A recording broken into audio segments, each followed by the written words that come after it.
Ugandan human rights activist Dr. David Yonorak Masanga officially wrote to President Ibrahim Traorè of Burkina Faso, advising him to intervene in the cases of Simon Ekpa, detained in Finland, and Nnamdi Kanu, held by Nigeria's Department of State Services. A Nigerian woman named Oluchi Eka claimed to be Simon Ekpa's younger sister and travelled from Abuja to Finland to sign documents required for Simon Ekpa's bail, potentially enabling his release from custody. Elias Gerasulis, a lobbyist aligned with the United States of Biafra, USB movement, and an ally of Simon Ekpa, filed a lawsuit against Deputy Prime Minister Dr. Ngozi Orubueze and her faction, questioning the legality of her leadership within the Biafran government in exile.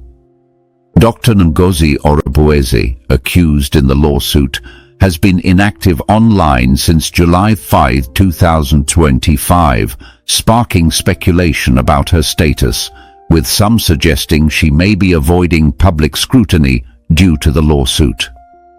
A group of Nigerian senior lawyers, including Mohammed Indarani, advised the Nigerian government to resolve Nnamdi Kanu's case through arbitration, emphasizing respect for his fundamental rights and calling for peaceful resolution to political agitation.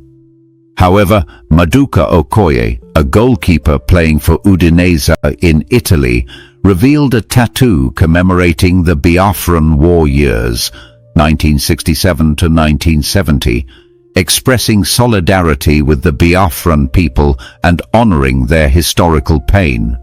In the US, Elon Musk launched a new political party named America Party, positioning it as a challenge to the current system and creating potential political tension with former ally Donald Trump. While in Nigeria, the Nigerian federal government enacted a stringent cybercrime law, criminalizing acts like unauthorized data sharing, tampering with digital files, and recording private conversations, with penalties ranging from 5 to 15 years imprisonment.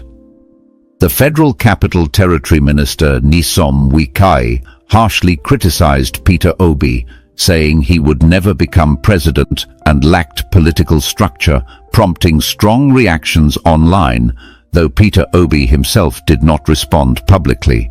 In Cameroon, a prophet from Cameroon predicted that Simon Ekpa would be acquitted by the Finnish court, gain international recognition, and eventually help transform Nigeria, warning President Bola Ahmed Tinubu of potential consequences for opposing him. On the morning of July 7, 2025, a surprising revelation emerged that drew attention not only in West Africa, but across global political and human rights circles. It was no longer speculation or whispers in quiet corners. A confidential letter written by Ugandan human rights activist Dr. David Yonorak Masanga to President Ibrahim Traorè of Burkina Faso had leaked into the public domain. What this letter contained would set in motion a series of debates, diplomatic stirrings, and potential realignments in the Biafra movement, the West African political scene, and even Europe.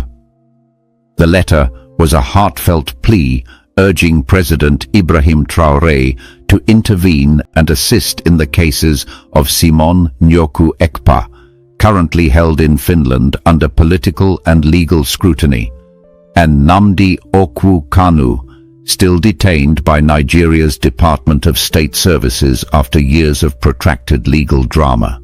Dr. David Yonorak Masanga, a man known for his sharp voice against political oppression and for his staunch Pan-African views, had grown increasingly disturbed by what he described as the selective silence and calculated neglect surrounding Simon Nyoku Ekpa's legal battles in Finland. In his communication, he drew a direct link between Simon Nyoku Ekpa's treatment in Europe and Nnamdi Kanu's prolonged detention in Nigeria.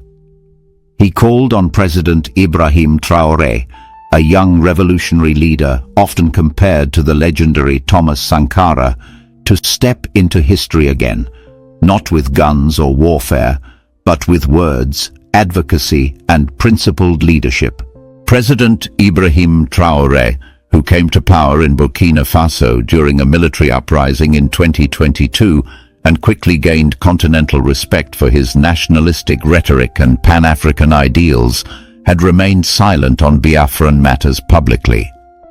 However, insiders close to the presidential office in Ouagadougou confirmed that the president had received the letter, and a discreet task force had been assembled to study the contents and formulate a potential diplomatic approach.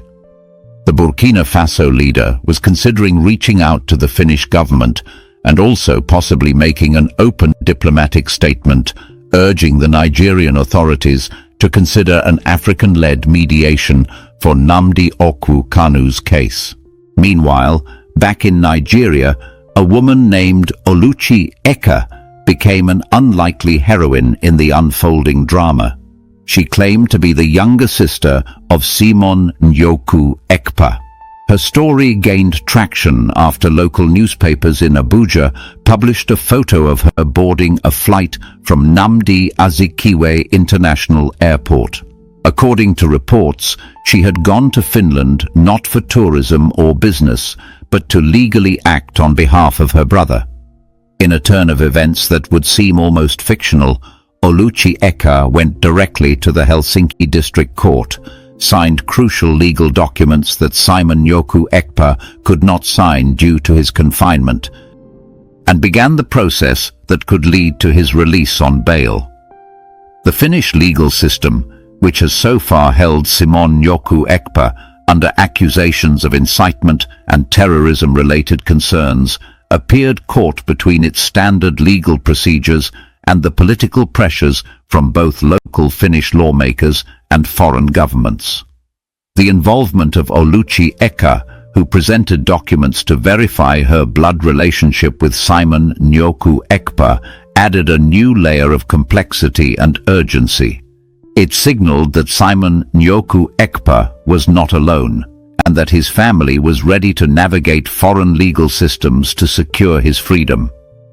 Simultaneously, another legal twist unfolded, not in a courtroom, but through a lawsuit filed in Brussels by a man named Elias Gerasoulis.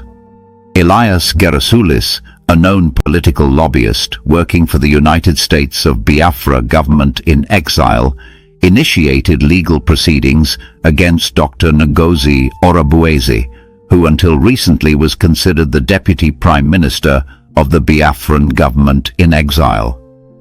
Elias Gerasoulis challenged the very legitimacy of Dr. Ngozi Orubueze's authority, citing internal electoral irregularities and her refusal to appear in public since July 5, 2025. Dr. Ngozi Orubueze, a polarizing figure who once addressed global Biafran supporters via live streams and town hall digital meetings, had been notably silent. Her social media accounts remained inactive, and all scheduled public addresses were cancelled. The lawsuit's timing raised eyebrows. Some said she was avoiding the spotlight because the lawsuit had substantial merit, while others claimed she was being protected until the legal team assigned to the United States of Biafra resolved internal disputes. Back in Nigeria, while the legal and political machinery wrestled with internal battles, a different voice emerged from an unlikely corner, the world of professional sports. Maduka Okoye, a well-known Nigerian goalkeeper playing for Udinese Football Club in Italy, took to his personal social media page and shared an image that went viral within hours. In the image, his sleeve was rolled up, revealing a bold tattoo inked across his forearm. It read, 1967-1970, referencing the brutal years of the Biafran War. The tattoo, accompanied by a caption saying, "Never forget, for my people," sparked mixed reactions across the globe. Many Nigerians hailed Maduka Okoye's symbolic act as bravery, while others cautioned that sports figures should not dabble in political sensitivities.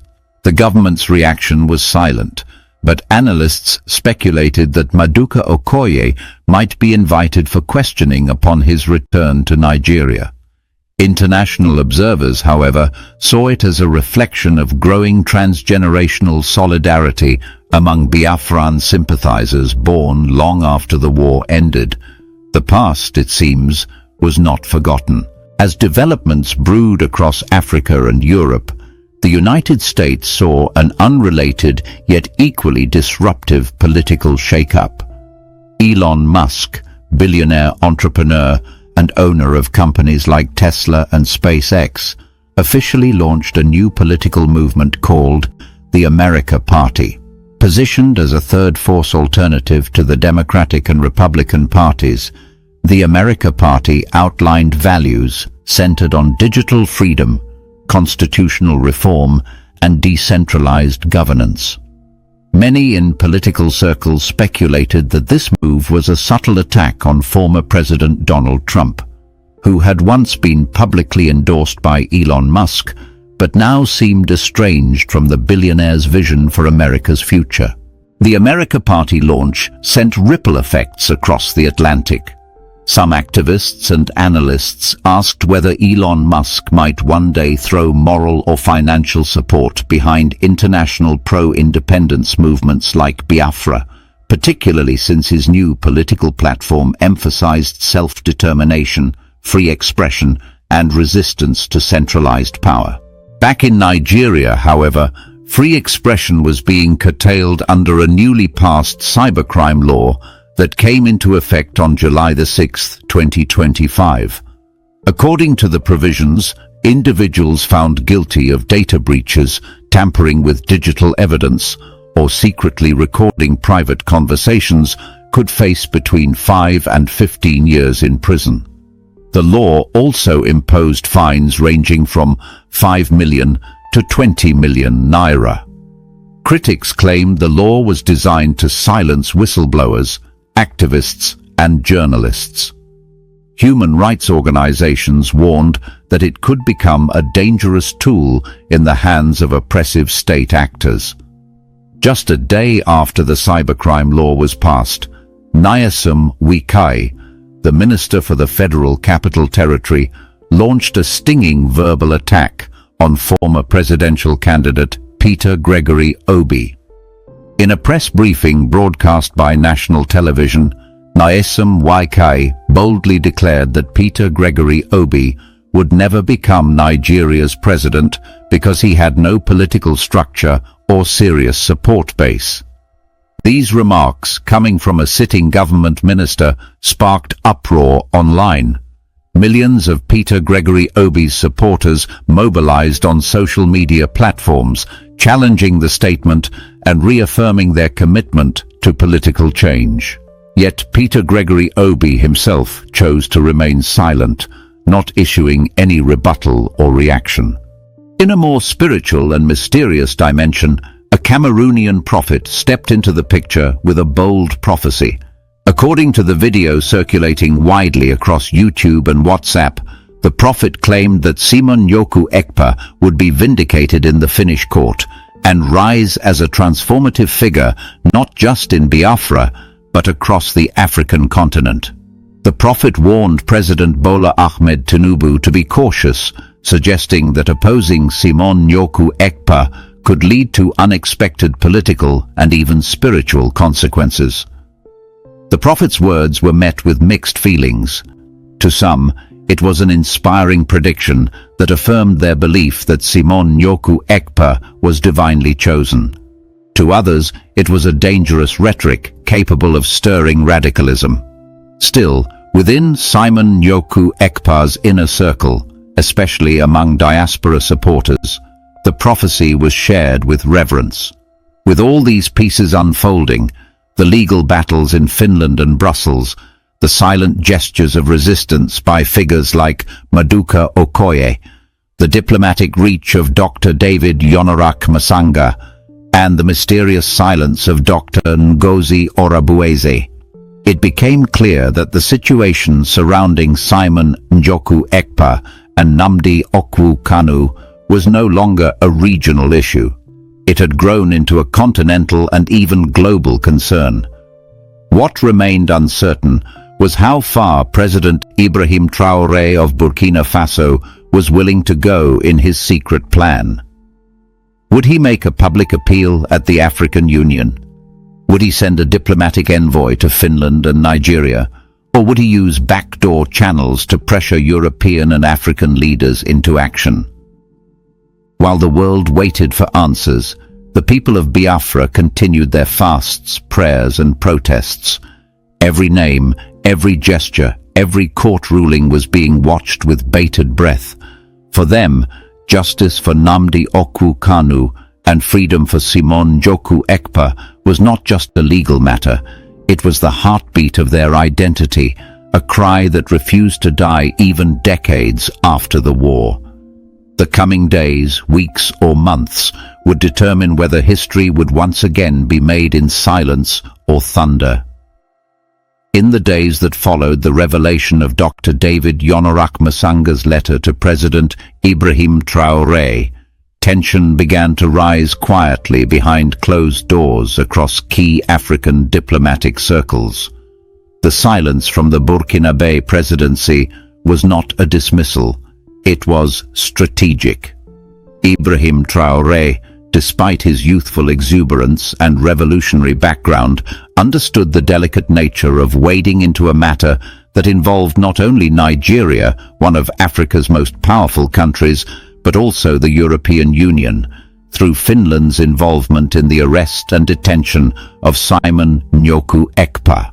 Sources within the Ministry of Foreign Affairs in Ouagadougou confirmed that a draft response to Dr. David Yonorak Masanga's letter had already been composed, though not yet dispatched.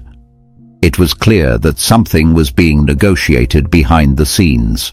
The draft reportedly included offers to host a Pan-African arbitration panel under the supervision of the African Union to mediate in both the case of Simon Njoku Ekpa and Nnamdi Kanu.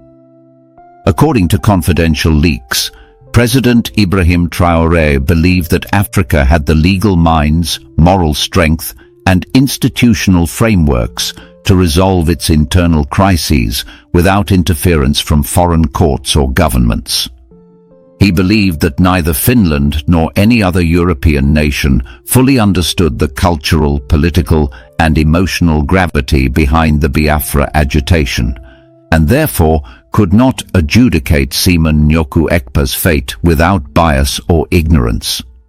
To him, the matter needed to be brought back home. Meanwhile, in Nigeria, the situation around Nnamdi Kanu remained unchanged on the surface. He was still being held in a Department of State Services facility in Abuja, and his legal team had submitted multiple requests to access medical records and improve his prison conditions. But behind the heavy iron gates and under tight surveillance, a new legal team led by senior advocate of Nigeria, Mohammed Indarani, began to quietly prepare a proposal for arbitration. This proposal wasn't just another letter, it was an exhaustive legal document over 200 pages long, containing constitutional arguments, human rights precedents, and references to international conventions that Nigeria had signed. Mohammed Indarani had always been a cautious man, but in recent months he had become more outspoken. He made a public statement during a lawyers' conference in Lagos, where he asked why Nigeria, a country that prides itself on being Africa's giant, was afraid of negotiation. He posed a rhetorical question to the audience. If we can negotiate oil contracts with multinationals, why can't we negotiate peace with our own sons? The room had gone silent. Many lawyers present nodded. Even those who disagreed with Biafra's goals quietly admitted that continued detention without resolution was untenable. At the same time, the lawsuit filed by Elias Gerasulis against Dr. Ngozi Orabueze began to gain traction in the European media. While initially dismissed by many as an internal squabble within a loosely formed government in exile, the European Court of Justice in Luxembourg confirmed that it had received a formal petition to examine the legality of Dr. Ngozi Orubueze's leadership based on accusations of fraudulent elections and abuse of power within the diaspora-based Biafran leadership. This was unprecedented. For the first time, the European legal system would examine a leadership dispute within a non-recognized separatist government. Analysts warned that depending on the outcome, it could either lend credibility to the Biafran movement or tear it apart from within. Dr. Ngozi Orubueze remained in hiding. Her known associates refused to speak publicly. Her last post on any digital platform was on July 5, 2025. A brief and cryptic image of a dove flying into the clouds. No caption, no context. Supporters read various meanings into it. Some believed she was signaling resignation. Others believed it was a sign of spiritual peace or a higher calling. But critics said it was cowardice, a way of avoiding hard questions. Meanwhile, the actions of Oluchi Eka continued to ripple through Finland. Her presence at the Helsinki court had been verified, and her petition for Simon Nyoku Ekpa's bail was now being formally reviewed. Finnish news outlets began to take a more serious tone towards Simon Nyoku Ekpa's case, no longer dismissing it as a foreign political nuisance. A few Finnish parliamentarians raised concerns about the diplomatic implications of holding a man whose supporters were now accusing Finland of aiding political oppression. A few even called for a human rights investigation into his detention conditions. As the Finnish court deliberated, Simon Nyoku Ekpa reportedly remained firm, refusing any suggestion that he should renounce his political ideology in exchange for a lighter sentence. According to a prison official who spoke anonymously, Simon Nyoku Ekpa had turned down repeated offers from Finnish prosecutors to plead guilty to lesser charges in exchange for bail.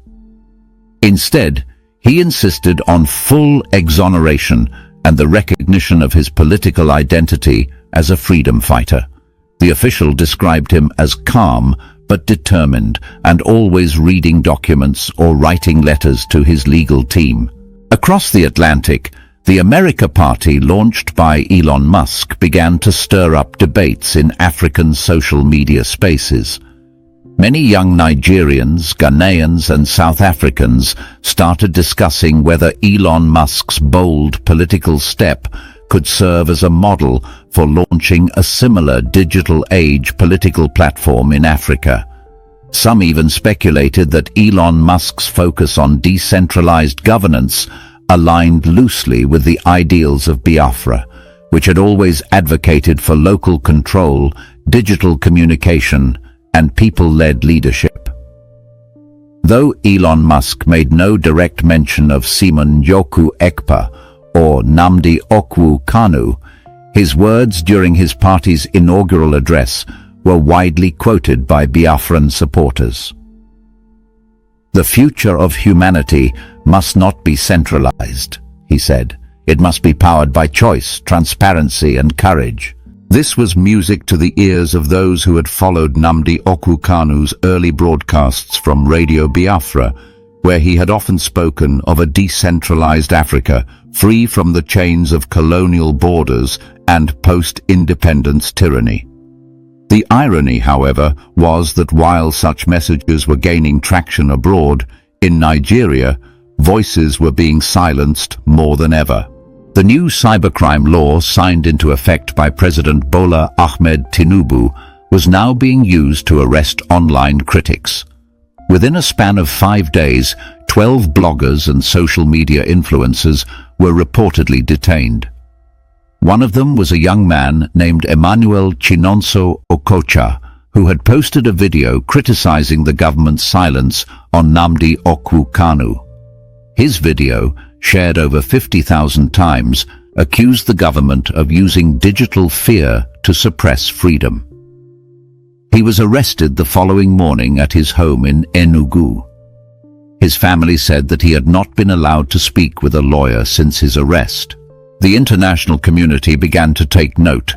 Amnesty International issued a brief statement urging the Nigerian government to review the new cybercrime law for its compatibility with international human rights norms. The United Nations Human Rights Council said it was opening an inquiry into potential digital suppression in Nigeria, citing recent complaints filed by local NGOs. Amid all these, the prophecy from Cameroon continued to echo through prayer groups, WhatsApp forums, and even radio stations in the southeastern part of Nigeria. The prophet, whose name was Pastor Ekweme Jean-Claude, was now being referred to as the seer of Ekpa. According to additional messages released from his church, he claimed to have seen a vision of Simon Njoku Ekpa walking out of the Finnish court, holding a white paper with the words "Not Guilty" written in bold. He said in the same vision he saw Nnamdi Kanu flying on a helicopter above Abuja, waving to a crowd below. He interpreted the vision to mean that both men would be freed and would play pivotal roles in the transformation of Nigeria into something new, something not yet named. This is the end of our news update. Please click the icon on the top right corner of your screen to watch my next video. You will enjoy it. I will see you again in my next update. Enjoy the rest of your day. Goodbye for now.